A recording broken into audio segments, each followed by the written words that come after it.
please, no! No! No! What is up, my fellow beasts? Welcome back to a new video. Today I want to talk about 10 big changes between the remastered maps in the Black Ops 3 Zombies Chronicles and the original maps. When we knew that Treyarch was remastering 8 classic maps, we were super excited because we thought we were going to be playing the same maps with better graphics and better audio. We were like, yo, this is gonna come back, that is gonna come back. Well, it didn't happen. Many old things that were in the original maps, many things we loved, did not come back, and Treyarch also decided to add a lot of things that were not in the original maps, and that's what I want to talk about today, ladies and gentlemen. With no further ado, the biggest change on these Black Ops 3 remastered maps, something you didn't have before, are the Gobblegums. The Gobblegums make all these maps super easy. Like, for example, you can use a Gobblegum, Pop Shocks, to insta-kill Panzers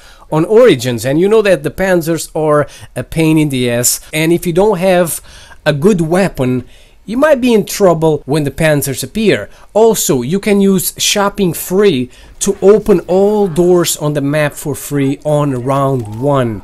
That is freaking insane. You don't have to work for your points and whatever. You just use shopping free and you open everything. And you know, you can get a bunch of other crazy Gobblegums, but the craziest one has to be Perkaholic. With Perkaholic, you can get all the perks on round 1. What is that? That is freaking insane, guys. That's not a challenge. It is what it is. The next thing, the next biggest change on this list, ladies and gentlemen, has to do with the weapons. Most of the classic weapons did not return, ladies and gentlemen, especially the wall weapons. So pretty much the only wall weapon that is on the wall is the MP40 on the map Origins. And you know, the MP40 was also supposed to be on Kino der Toten. It is in Black Ops 1 Kino der Toten, but it is not on the remastered version of this map. And you know, it's weird. If the MP40 is in the game, if it's on Origins on the wall, why can't it be on Kino der Toten? At least you can still get it from the mystery box. And the same thing happens with the M16. You can get it on Kino der Toten in the mystery box, but it's not on the wall where it's supposed to be. You know, when it comes to the wall weapons, this is something Treyarch did right when they remastered the World at War maps in Black Ops 1. Yes, they put a lot of the Black Ops 1 guns in those maps, in those World at War maps, but those Black Ops 1 guns were only available in the mystery box. All around you, all the wall weapons, all the equipment on the walls was from World at War. So those maps, even though they had a lot of guns from Black Ops 1, they still felt like maps from World at War. And you know, that you don't have that classic vibe now on these maps because all the weapons on the walls and pretty much all of them on the mystery box are from Black Ops 3. But you know, that's not a big deal though. I'm just a little bit sad 2 special weapons did not return. The flamethrower from World at War, this thing was a beast. It wasn't very good, but it was fun to use. It was something special from World at War. And the other weapon is the crossbow. The Pack-a-Punch crossbow had the effect of a monkey bomb, and you could fire pretty much like 10 monkey bombs, something like that. And that was a lifesaver. It could save you and it could save your teammates. But hey, at least most of the classic wonder weapons have returned, ladies and gentlemen, which takes us to the next biggest change. Only one wonder weapon, ladies and gentlemen, did not return. The ugly duckling of the wonder weapons was left out. The Winter's Howl is not on Verrückt anymore, and that is crazy because the Winter's Howl is the wonder weapon from Verrückt. And it's gone. To be honest, the Winter's Howl was pretty bad, but I don't know, man. I like using the Winter's Howl. I think it was fun, and I like its ability. You freeze zombies in a cube of ice, and then you can run through them, and they break.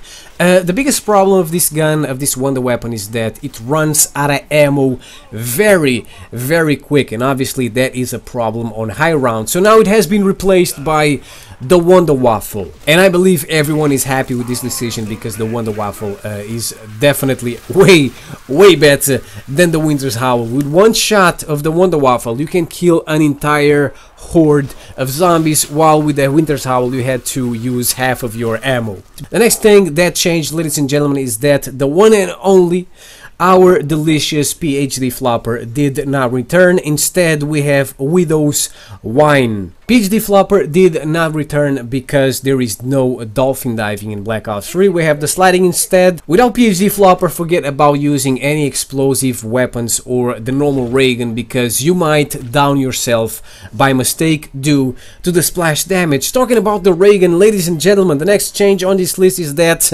all these remastered maps now have the ray gun Mark II, and that's obviously something that we did not have before in World at War and Black Ops 1. This is pretty cool, this is great, because the ray gun Mark II does not need PhD Flopper, as it does no splash damage, and at the same time this is like another wonder weapon we might be able to get when we use the mystery box in all these maps. This ray gun is an absolute beast, I love it. The next thing on this list that completely changed, ladies and gentlemen, is the Pack-a-Punched M16. Now it has a different name. In Black Ops 1, when you Pack-a-Punch the M16, it would be called the Skull Crusher, and yeah, the Skull Crusher sounds pretty badass, I like the name.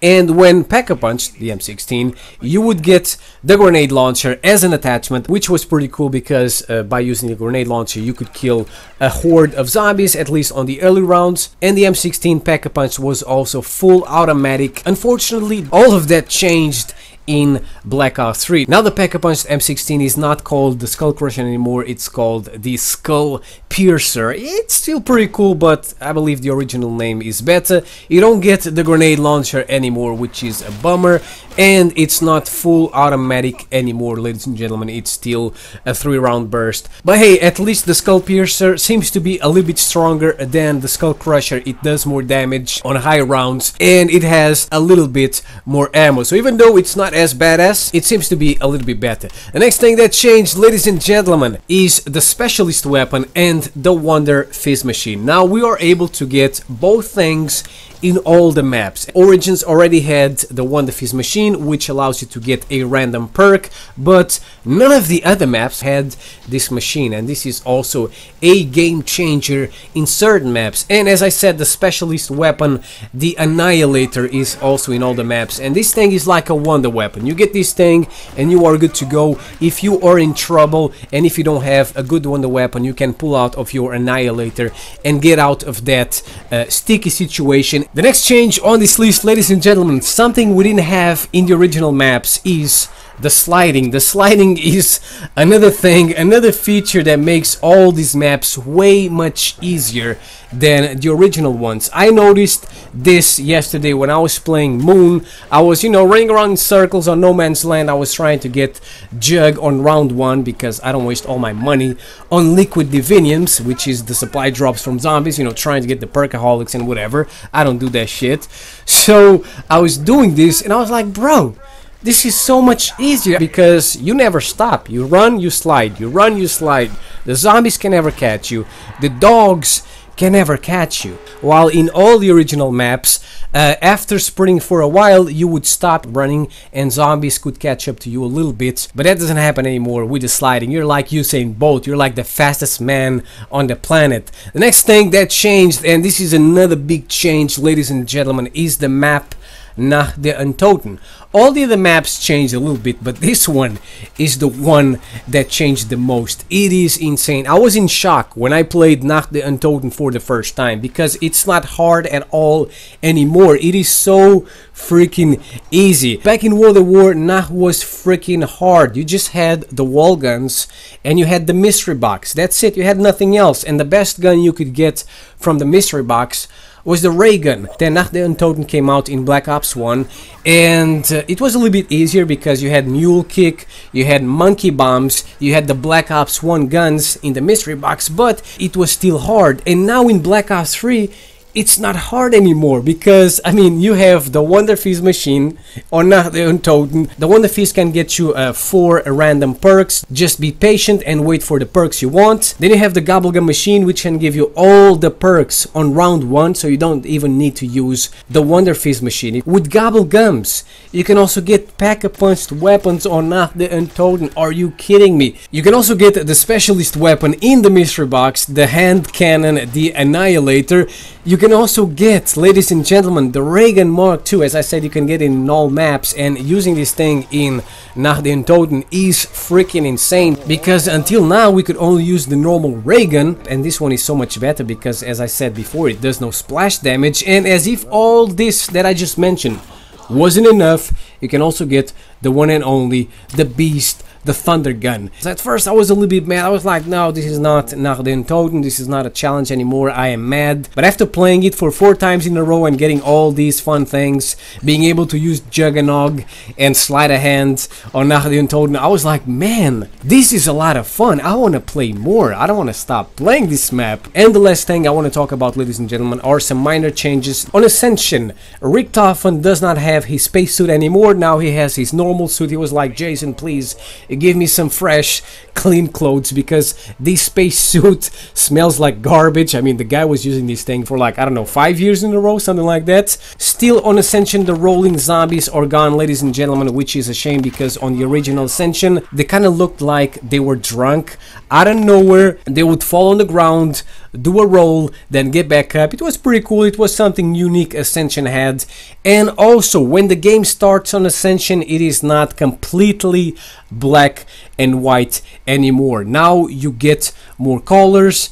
You know, it's not a big deal though, because everyone just wants to activate the power as fast as possible. So when you do that, obviously all the colors come back. On Kinder der Toten and all the other maps, but especially on Kinder der Toten, this is the one you notice the most, all the Nazi emblems are gone, ladies and gentlemen. It seems that Treyarch is also trying to be family friendly, so instead of Nazi emblems, now we have the eagle. On Origins, the Staff of Ice is now called Staff of Water. This is not a big deal though, the staff is still good as it used to be. Zombies seem to feel a little bit slower on early rounds. I don't know if it's just me, but I feel that way.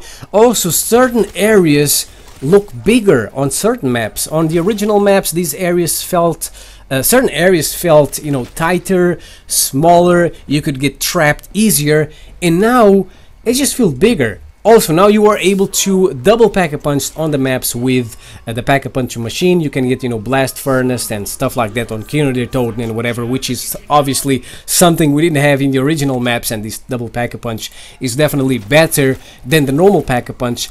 And finally, ladies and gentlemen, you can now Pack-a-Punch on Verrückt, which is something you couldn't do before, because this map doesn't have a Pack-a-Punch machine, just like Nacht der Untoten, but as I said, you can use the Gobblegums and Pack-a-Punch a weapon from the wall or from the mystery box. So that's pretty much it, ladies and gentlemen. The bottom line is that these maps are 20 times easier than the originals. There is no comparison, ladies and gentlemen. Let me know in the comment section below if you are happy with all these changes. If I forgot to mention another change, let me know in the comment section below. Thank you for watching. I hope you enjoyed this video. I'll see you next time. Peace out.